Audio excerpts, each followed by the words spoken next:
Rob Tebbutt here for ID Boxing, joined by Eddie Hearn in sunny Cardiff, actually, which was a nice change. How are you, Eddie? I'm good, mate. I'm good. I'm excited. I think sometimes you do shows, obviously all our shows are good, but sometimes you know that some are better than others. And when you get a fight where you look at the undercard, of course you look at the main event, and you're excited to be there and watch it unfold. And this is one of them. I think it's a really good card. I think it's a great main event. And we'll be completely packed out in there on Saturday night. Be a great atmosphere, and really hope Joe does it. You know, disappointment after being stripped after the win against Ogawa, but he's got the opportunity again, and I think it'll be a very tough fight, but I expect him to win. Just on that, obviously the hand injury, and it was supposed to be in Abu Dhabi. It's now over here. It's sort of bittersweet, I guess. Obviously, he had the title taken off him, but he's got the opportunity to get it back in front of his home crowd. He really wasn't happy, you know, and he felt very hard done by. But the situation was quite simple. Ogawa was supposed to fight Rakhimov. We got an exception to fight Cordina, but the winner had to fight Rakhimov within 90 days, with no exceptions, right? Joe beats Ogawa, then he damages his hand like the week after, just in training, and he has to delay the Rakhimov fight to November. The IBF allowed that extension. I didn't think they would. And then goes into camp, breaks his hand in the first spar, and he's out for 6 months. And the IBF's just, I'm really sorry, but we're going to have to strip him because we said no more exceptions. Joe goes mad, and I said, it's hard because obviously I'm battling away to try and stop that stripping, but I know they've followed their rules. But what I said to him was, I promise you we'll get hold of Rakhimov, and I want to make the Zelfa Barrett fight, and then the winner fights you.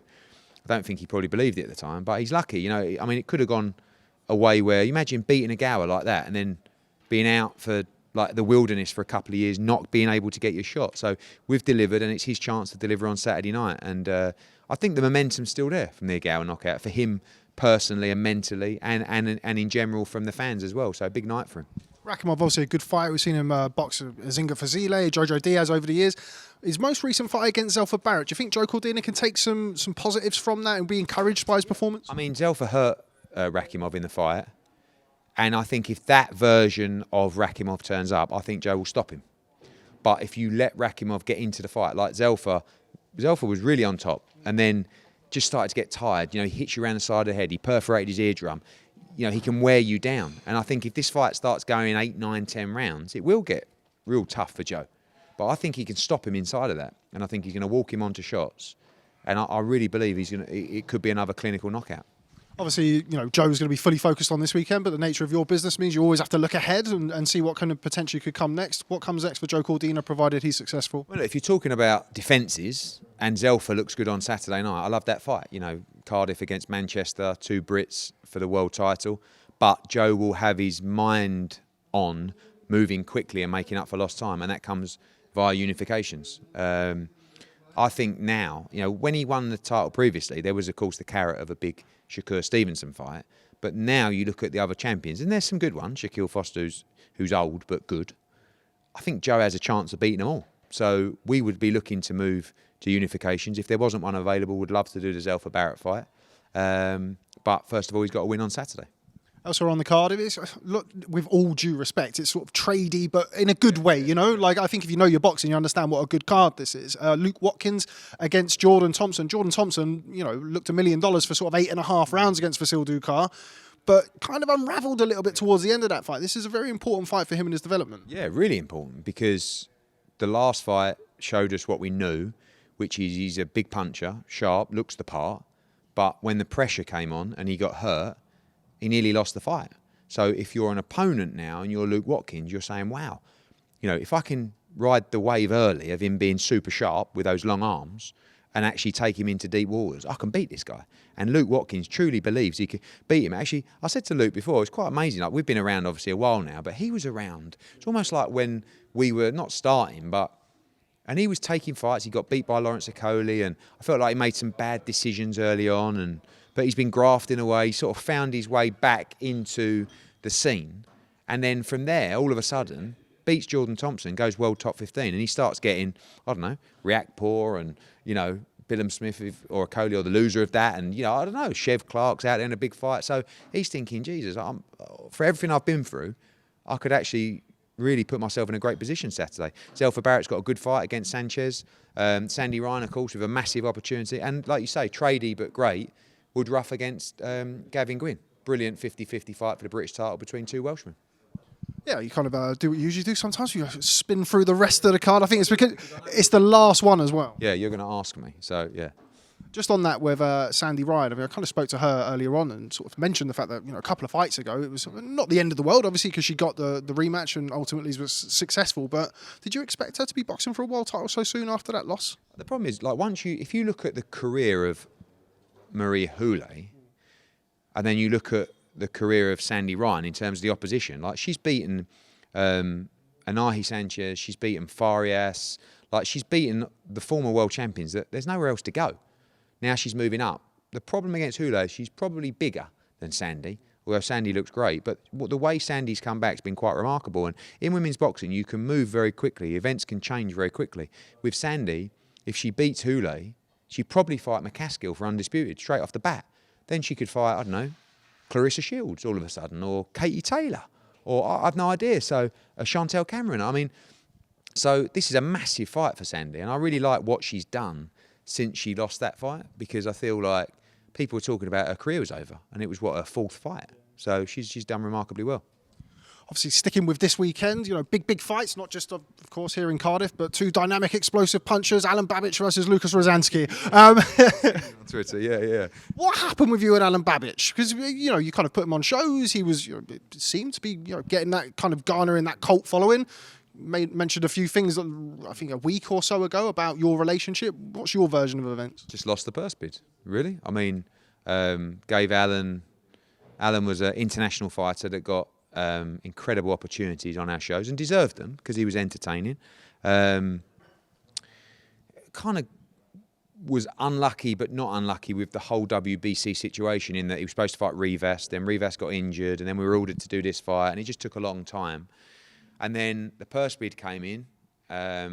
We bid, can't remember now, 250,000, and they bid 300 and something thousand, and we lost. And that was it. And then I saw his comments saying he was disappointed in me, but I can't, you have to run a business. And we have relationships with fighters where you go above and beyond and you make the investment, and we do. But it's very difficult to headline Alen Babic in the UK against Lukasz Rozanski.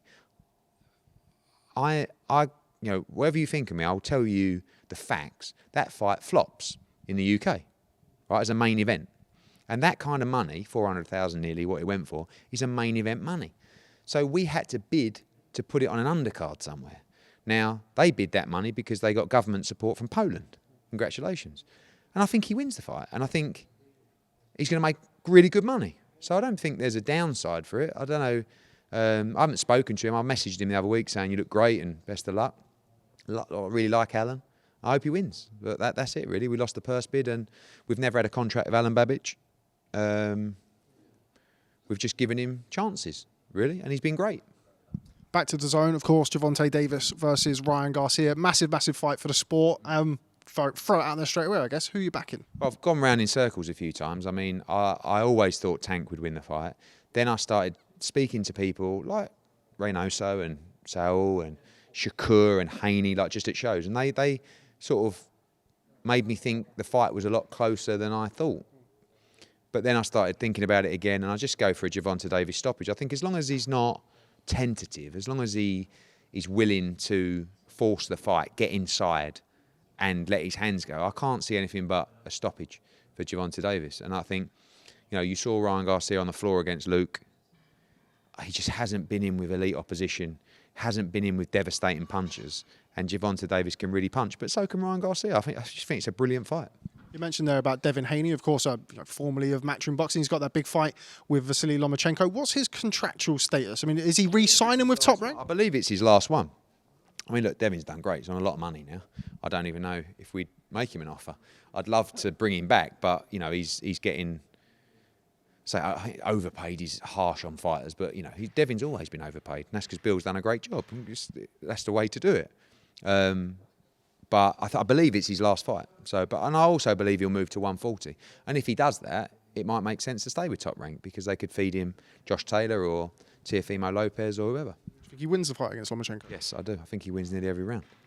A lot depends on I see Lomachenko as a faded fight. I always believed Devin could beat him. And we were trying to get that fight 3 years ago when Loma was more in his prime. But I believe he wins that fight comfortably. Right, moving on, Conor Benn, what's the latest? Well, we've seen the latest from UKAD and the British Boxing Border Control. Just your initial reaction to that? I learnt about it from the media, same way you did. I know we've always had, me and you have had our backs and forths on it, but I just find it bizarre, and no one can answer me that question, even maybe you that's been very outspoken about it. I'm not saying in a bad way, but why do all the media know about this when I haven't even been alerted? Tony Sims hasn't been alerted. I understand the confidential process of UKAD, but however you want to defend that process, tell me why the media are all aware of every step of this before I am, or even in general. Because you look at the Amir Khan situation, and those same media outlets that I've spoken to who tell me, and I believe most of them, didn't know about the Amir Khan situation. Why do they know everything about the Conor Benn situation? They're being fed information from either the British Boxing Board of Control or you. There's no other way around it. It's not come from anybody else on our side. It's come from the board or UKAD. So if you're Conor Benn right now, you have to ask yourself, with everything that's going on, with the media being fed information on a confidential process, do I expect to get a fair trial? Now, the good news is, I think you'll agree, is that they have the document and they will be going through that process. But I don't for 1 second believe that process will be fair. And that's something we have to consider. We have to consider the confidentiality breach. We have to go through the process. We have to now look at how that affects him fighting internationally. Some people, yeah, but WADA and the board. But ultimately, individual jurisdictions will make their own decisions.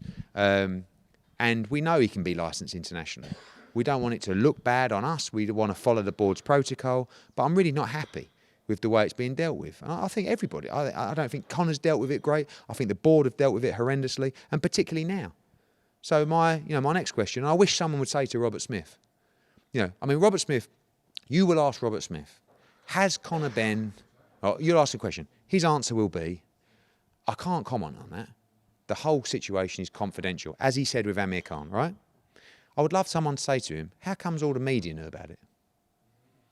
And he will say, I don't know. Well, it hasn't come from me. It ain't come from Conor Benn. So it's come from the board or it's come from UKAD. So how do you expect him to get a fair trial when all this information... He's been found guilty in everybody's eyes. No one even really wants to hear or see the document. So now, but the good news is, for those people that wanted him to go through that process, he's going through that process.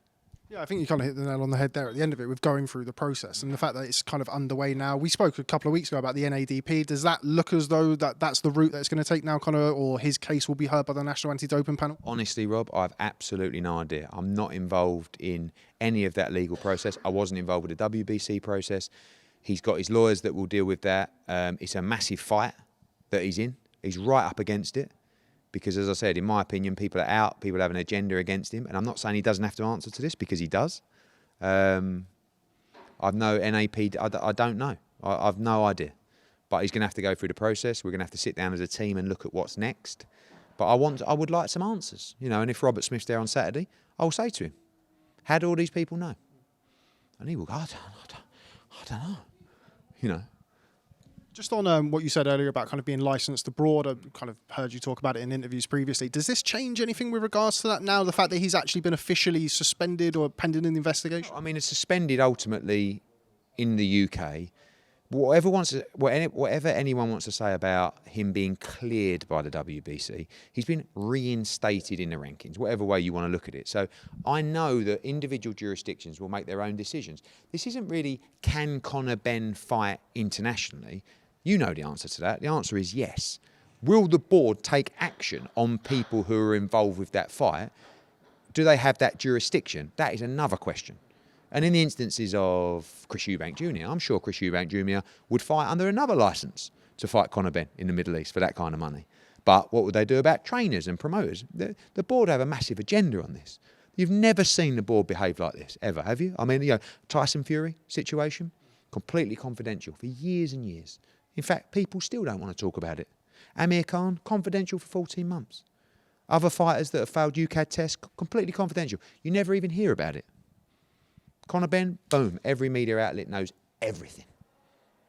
Just on the ruling that came today, I know you mentioned kind of earlier on in the interview about the WADA. You know, it's the way that it was worded today, kind of paraphrasing a little bit from UKAD, is that it's a World Anti-Doping compliant kind of jurisdiction or whatever. That surely would encapsulate any foreign commission that follows the WADA code. I think that each individual commission will make their own ruling based on the situation. So again, I can't answer that. I know that he's gone through various conversations with people that are ready to license him, but at the same time, we have to look at our position. We can't just go rogue. Do you know what I mean? Conor will go rogue because he wants to fight and he believes that he should be allowed to fight now. But we do have to follow a process. I'm just frustrated with the process, and I don't think it's fair, the process, and I think there's a massive agenda on so many different levels because no one can answer me that question. Why are the media being told about this information before I am, before Tony Sims is, and some instances before Conor Benn is, when the whole thing is supposed to be confidential? For every other fighter in the world, you don't even hear about it. It's completely confidential. But they're leaking information to the media to report on it before that information's even been shared. What chance does he have? But we are where we are.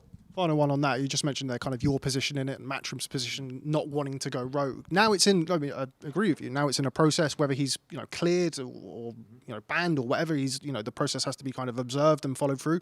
Is there ever a point where you sort of stop trying to look for international commissions to license him while this process is underway? Do you ever kind of say, okay, the process is ongoing at the minute, we're going to wait and see what the findings are? Possibly. I